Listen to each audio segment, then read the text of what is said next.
होंगे, कृष्ण जैसे लोग जब धरती पर रहते हैं तो उनको बहुत कम लोग ही पहचानते होंगे। 90% तो उनके विरोध में ही रहे होंगे, कृष्ण के विरोध में ही रहे होंगे 90%, और उसमें बहुत लोग उनके अपने ही रहे होंगे, क्योंकि उनके अपने पुत्र भी उनके विरोध में चले गए थे। उनकी जो इतनी रानियां थी उसमें आप देखिए सत्यभामा और भी तमाम बहुत ईर्ष्यालु थी, बहुत जलती थी, जबकि उनको सब कुछ मिला था। कृष्ण का सारा ऐश्वर्य उनको प्राप्त था, पहले से वो अपने पिता के घर से भी बहुत ऐश्वर्यवान थी, लेकिन फिर भी उनको ईर्ष्या बहुत थी।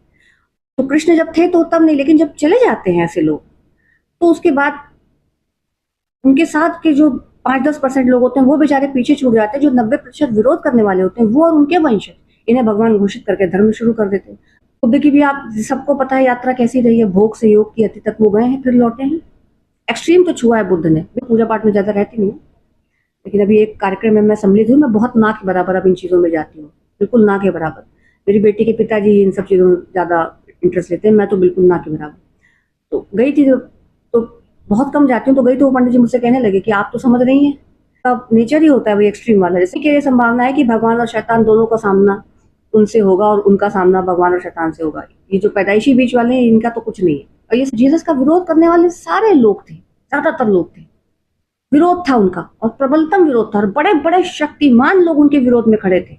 वो जीसस जिनके पास कुछ था ही नहीं, चरवाहे क्या पैदा हुए थे, इतना साधारण व्यक्ति था वो, कोई ताकत उसकी नहीं थी, और उसके विरोध में बड़े बड़े गणमान्य लोग, बड़े बड़े ताकतवर राजा तक, अधिकारी तक, सब उस समय के जीसस के विरोध में खड़े थे।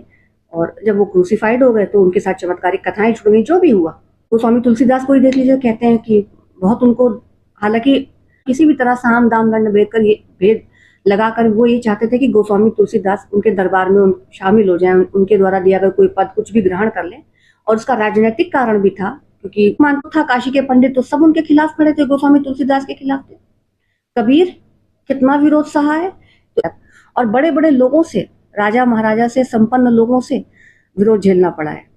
शरीर है, संसार है, कभी मान मिलेगा, कभी अपमान मिलेगा, कभी निंदा मिलेगी, कभी प्रशंसा मिलेगी। क्या इन बातों में, क्या आलोचना में बहुत व्यथित हो जाना, क्या प्रशंसा में बहुत उछलना, ये धीरे धीरे ये व्यवहार में, ज्ञान आचरण में उतरने लगता है। धीरे धीरे चीजें, आता भी है क्रोध तो धीरे धीरे आप समझने लगते हैं, विटनेसिंग बढ़ती जाती है।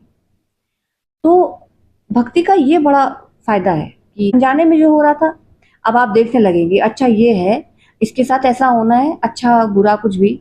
तो मैं कहती हूँ कि किसी के साथ जुड़कर कुछ अच्छा होना है, उसके साथ कुछ अच्छा होना है, मेरे साथ माध्यम से उसके साथ कुछ अच्छा होना है, उसके माध्यम से मेरे साथ कुछ अच्छा हो या बुरा कुछ भी होना है, ये होगा, ये डेस्टिनी है, ये हमारे कर्म बंधन है, ये ऐसे ही कटेंगे। ये चीजें धीरे धीरे ध्यान में आने